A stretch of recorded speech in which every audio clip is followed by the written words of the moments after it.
America सेना ने लगातार 7वीं रात ईरान पर हमला किया और कई सैन्य ठिकानों को टारगेट किया है। अमेरिकी सेंट्रल कमांड के मुताबिक इन हमलों का मकसद ईरान की सैन्य क्षमता को कम करना है। अमेरिकी सेना ने नागरिक इंफ्रास्ट्रक्चर को भी टारगेट करना शुरू कर दिया है।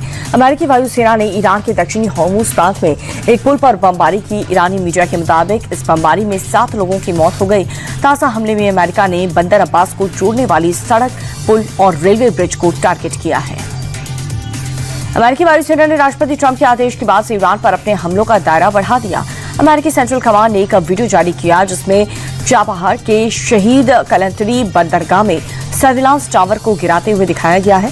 इस पूरे वीडियो पर लिखा गया है कि इस हमले से IRGC के निर्दोष आम नागरिकों और क्रू मेंबर्स पर हमले को कोऑर्डिनेट करने की क्षमता कम हो जाती है।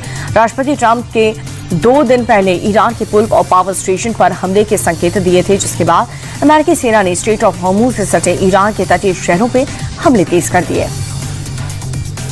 अमेरिका के लगातार बढ़ते हमले के बाद से ईरान के सुप्रीम लीडर के सलाहकार मोहसेन रेजाई ने कहा है कि अगर अमेरिका ने 2 दिन और हमले जारी रखे तो ईरान बड़े पैमाने पर हमले के दौर में दाखिल हो जाएगा, यानी कि तब ईरान सिर्फ जवाबी कार्रवाई तक सीमित नहीं रहने वाला है और वैसे हालात में कोई भी राजनीतिक सीमा ईरान के हमलों से सुरक्षित नहीं रह पाएगी। अयोध्या श्री राम मंदिर चढ़ावा चोरी मामले में पुलिस आज टिन्नू यादव और उसके भतीजे मनीष यादव को आमने सामने बिठा करके पूछताछ करेगी। अयोध्या कोर्ट ने पुलिस को टिन्नू यादव और मनीष यादव की 39 घंटे की रिमांड दी है, जबकि पुलिस ने 7 दिन की रिमांड मांगी थी। पुलिस आज सुबह टिन्नू यादव और मनीष यादव को जेल से कस्टडी में ले जाकर पुलिस लाइन जाएगी और वहीं पर दोनों को आमने सामने बैठा करके पूछताछ की जाएगी। पुलिस दोनों को आज उनके ठिकानों पर भी ले जा सकती है। पुलिस अब तक गिरफ्तार किए गए 8 आरोपियों में से 6 आरोपियों को रिमांड लेकर पूछताछ कर सकती है। अयोध्या श्री राम मंदिर चढ़ावा मामले में जुड़े जांच कर रही SIT सोमवार को सुप्रीम कोर्ट में अपनी अंतरिम रिपोर्ट सौंपने वाली है। कोर्ट के निर्देश पर SIT अपनी रिपोर्ट सीधे शीर्ष अदालत को सौंपेगी। SIT ने अंतरिम रिपोर्ट तैयार करने के लिए राज्य सरकार से अतिरिक्त समय मांगा है। बताया जा रहा है कि जांच अभी जारी है और कुछ बिंदुओं के विस्तृत पड़ताल के बाद ही अंतिम रिपोर्ट दाखिल की जाएगी। अयोध्या राम मंदिर चढ़ावा चोरी के मुद्दे पर महाराष्ट्र में सियासत काफी गर्म हो चुकी है। शिवसेना UBT ने बीजेपी को घेरने के लिए राम रक्षा आंदोलन शुरू किया, जिसके तहत UBT चीफ उद्धव ठाकरे आज नागपुर में रामनगर के श्री राम मंदिर में शाम 4:30 बजे राम रक्षा पाठ करेंगे। खास बात यह है कि शिवसेना UBT ने RSS प्रमुख मोहन भागवत और CM देवेंद्र फडणवीस को भी राम रक्षा पाठ में बुलाया है। इस बीच मंदिर ट्रस्ट ने साफ कर दिया है कि मंदिर के अंदर केवल धार्मिक पाठ की अनुमति होगी और कोई भी राजनीतिक गतिविधि मंदिर परिसर के बाहर की जानी चाहिए। उद्धव ठाकरे के नागपुर दौरे से पहले शहर में लगे एक और बैनर ने सियासी माहौल गरमा दिया है। बैनर में साल 2022 में नवनीत राणा और रवि राणा से जुड़े विवाद का जिक्र है और लिखा है कि अब राम रक्षा याद है और इसे उद्धव ठाकरे के घमंड की सजा बताया गया। हालांकि पुलिस को जानकारी मिलते ही शहर के अलग अलग हिस्सों से ये बैनर हटा दिया गया। यूपी के CM योगी आदित्यनाथ आज संभल का दौरा करने वाले हैं और 569 करोड़ की विकास परियोजनाओं की सौगात देंगे।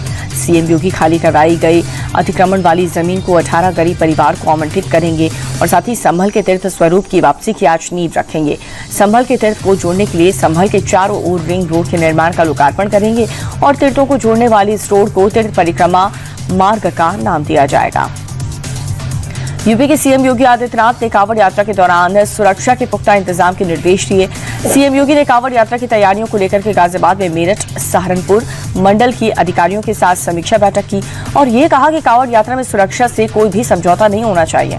साथ ही यात्रा के दौरान अफवाह फैलाने वालों पर सख्त कार्रवाई की जाएगी। CM योगी ने यात्रा मार्ग CCTV और ड्रोन के जरिए निगरानी के निर्देश दिए और साथ ही कहा कि कांवड़ मार्ग पर पेयजल, बिजली, शौचालय की व्यवस्था की जाए और कांवड़ मार्ग पर बांस और शराब की दुकानें पूरी तरह से बंद रहे। प्रधानमंत्री मोदी ने पंजाब की कांग्रेस और आम आदमी पार्टी दोनों पर हमला बोला, लेकिन सबसे तीखा प्रहार केजरीवाल की पार्टी पर था। प्रधानमंत्री ने कहा कि राजनीतिक बदलने का दावा करने वालों की हकीकत सामने आ चुकी है और वसूली, उगाही और अवैध कब्जा इनकी राजनीति का ट्रेडमार्क है। दिल्ली दंगों का जिक्र कर PM मोदी ने कहा है कि कट्टर बेईमान पार्टी में दंगे कराने वाले लोग भी हैं।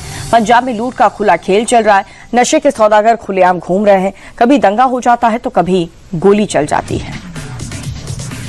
प्रधानमंत्री नरेंद्र मोदी ने पंजाब के जालंधर से रेलवे को बड़ी सौगात दी है। अमृत भारत योजना के तहत विकसित किए गए 75 रेल स्टेशन को PM मोदी ने उद्घाटन किया। अमृतसर में वाराणसी के बीच चलने वाली ट्रेन को पीएम मोदी ने हरी झंडी दिखाई। पीएम मोदी ने जालंधर कैंट रेलवे स्टेशन पर यात्रियों से बातचीत भी की।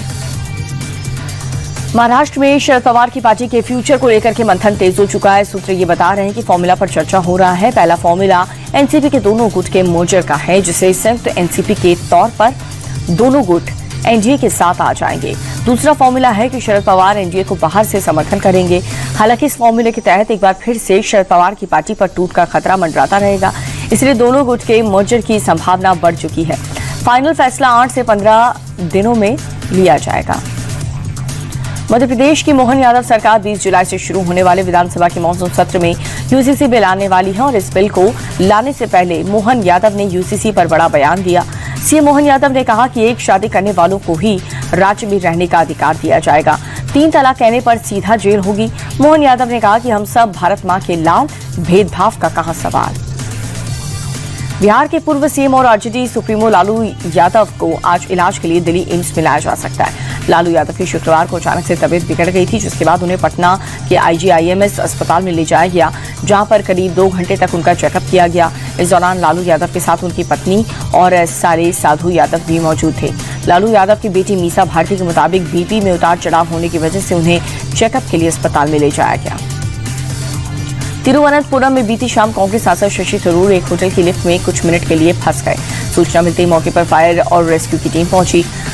हाइड्रोलिक स्प्रेड की मदद से लिफ्ट के दरवाजे को खोलकर थरूर और उनके साथ फंसे दूसरे लोगों को बाहर निकाला गया। लिफ्ट से बाहर निकलने के बाद थरूर ने फायर फोर्स अधिकारी को धन्यवाद किया।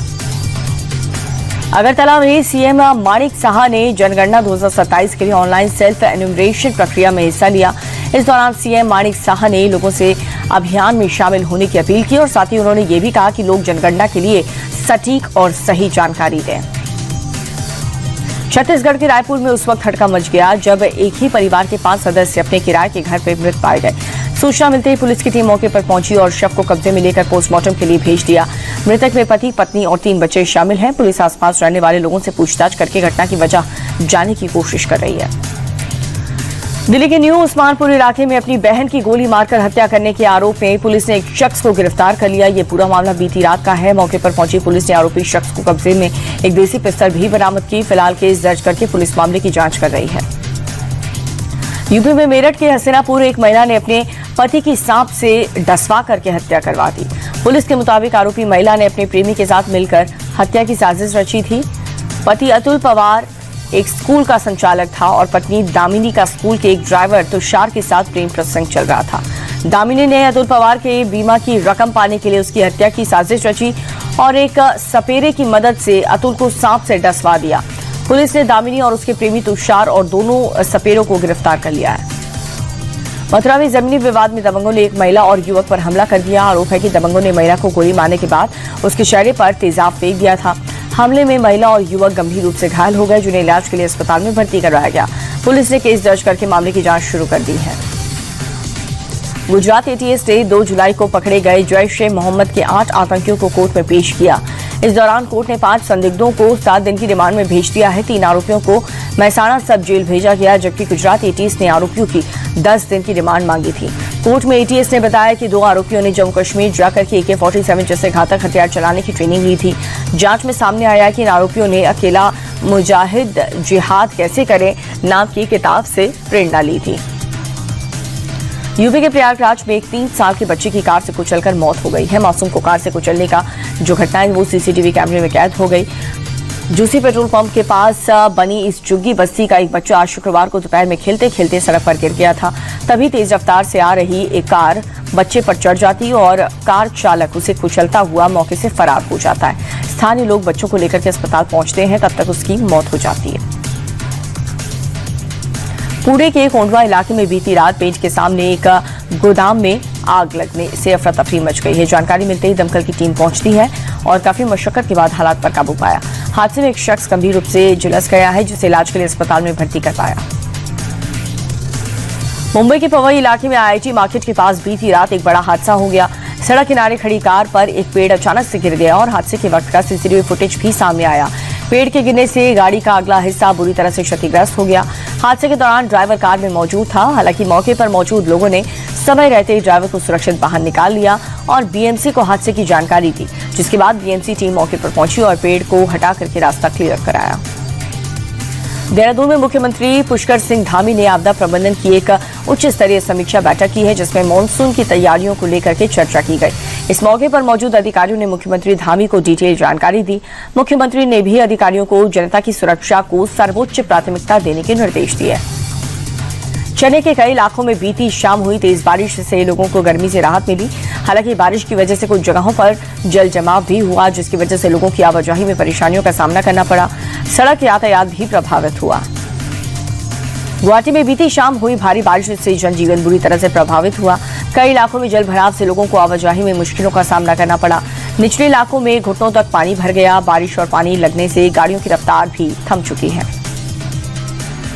ओडिशा के पुरी शहर में देर रात हुई तेज बारिश ने तापमान में गिरावट दर्ज की, जिसकी वजह से लोगों को गर्मी से राहत मिली। हालांकि थोड़ी देर की बारिश से कई जगहों पर पानी भी जमा हो गया, जिससे लोगों को आवाजाही में काफी परेशानी हुई। सेंट्रल गाजा में एक जनाजे पर मौके पर इजरायली ड्रोन अटैक में 12 लोगों की मौत हो गई, दर्जनों लोग घायल हो गए। ये पूरा हमला उस वक्त हुआ जब इजरायली हमले में मारे गए 2 फिलिस्तीनी को सुपुर्द खाक करके लोग वापस लौट रहे थे। इजरायली सेना ने फिलहाल इस पूरे हमले पर किसी तरह की टिप्पणी नहीं की है और वहीं हमास ने इजरायल पर सीजफायर के उल्लंघन और लगातार हमले का आरोप लगाया। हालांकि इजरायल हमेशा हमास को टारगेट करने की दलील देता रहा है। दक्षिण अमेरिका देश पेरू में शुक्रवार को एक दर्दनाक सड़क हादसे में 14 लोगों की मौत हो गई। अधिकारियों के मुताबिक उत्तरी पेरू में इंडियन हाईवे पर एक मिनी बस करीब 200 मीटर गहरी खाई में जा गिरी और कम से कम 14 लोगों की मौत हो गई। 5 लोग बुरी तरह से झुलस गए, जख्मी हो गए। मौके पर पहुंची फायर ब्रिगेड की टीम ने रेस्क्यू किया, रस्सियों का सहारा लिया। मिनी बस हादसे की वजह से फिलहाल साफ नहीं है और पेरू में खराब सड़क की वजह से अक्सर हादसे होते रहते हैं।